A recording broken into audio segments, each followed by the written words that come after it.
Avec un coup de projecteur sur le breakdance ce soir qui sera nouvelle discipline olympique donc dès 2024 au JO de Paris. Le breakdance, cette branche du hip-hop qui est née dans les années 70 sur le bitume du Bronx à New York.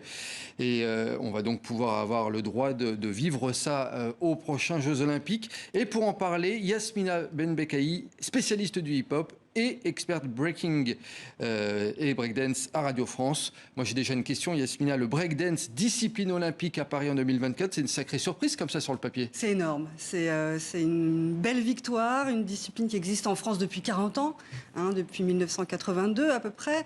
Donc voilà, que ça arrive au JO, c'est une discipline qui est libre, qui n'a jamais eu de structure, donc qui arrive comme ça aux Jeux Olympiques, ouais, c'est incroyable. Eh ben justement, ils vont être choisis comment les participants s'il n'y a pas de structure? C'est ça la grande question. Il va y avoir effectivement un circuit quand même fédéral, puisque c'est la Fédération française de danse qui gère donc le breaking au JO. Et là, par exemple, ce qu'on voit, c'est la Coupe de France de break, la première Coupe de France.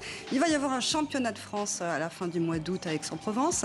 Il va y avoir des championnats du monde, championnats d'Europe, et on va désigner comme ça au fur et à mesure les meilleurs athlètes, filles et garçons pour Paris. Si moi je veux m'y mettre, si j'ai un petit peu d'années devant moi avant ces JO, je peux essayer? Bien sûr, vous pouvez tout à fait vous rendre à la Coupe de France, au championnat de France le 28 août. On vous attend, Nicolas Georges, pour rentrer dans le cercle, pour faire ce battle et que vous allez peut-être remporter. Et vous rentrerez comme ça dans la liste des sportifs de haut niveau. Et alors là, vous aurez accès à l'INSEP, à des coachs et vraiment une structure qui va vous aider à aller jusqu'à Paris 2024. Alors, c'est quoi les qualités d'un bon breakdancer alors? Alors, c'est une discipline qui est au sol, donc c'est très sportif, c'est très technique.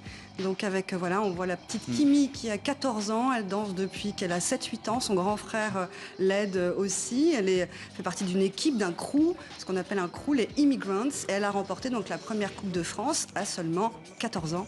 Donc c'est très sportif, très technique, donc voilà, c'est sportif. Alors il va y avoir des participants de combien de pays à votre avis? On attend une vingtaine de pays. Alors on l'a appris il n'y a pas très longtemps, il y a 7 mois que le break arrive au JO à Paris en 2024. Donc tout ça se structure un petit peu dans chaque pays, mais il y aura à peu près une vingtaine de pays, oui. Et alors qui au final va décider des participants français par exemple, donc au final?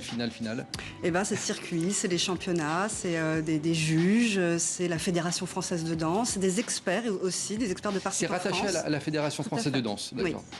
Donc c'est lié à ça. Oui, et ce qui est bien, c'est que la Fédération française de danse a fait appel à des experts de partout en France pour justement des experts qui connaissent bien le breakdance, qui connaissent bien le breaking, qui sont coachs, qui sont entraîneurs, qui sont aussi breakers encore actifs pour justement mener à bien cette discipline jusqu'à Paris 2024. Alors, généralement, les compétitions de breakdance sont arbitrées par les acclamations du public. Comment ça va se passer lors des JO pour les juger justement ces batailles de danse?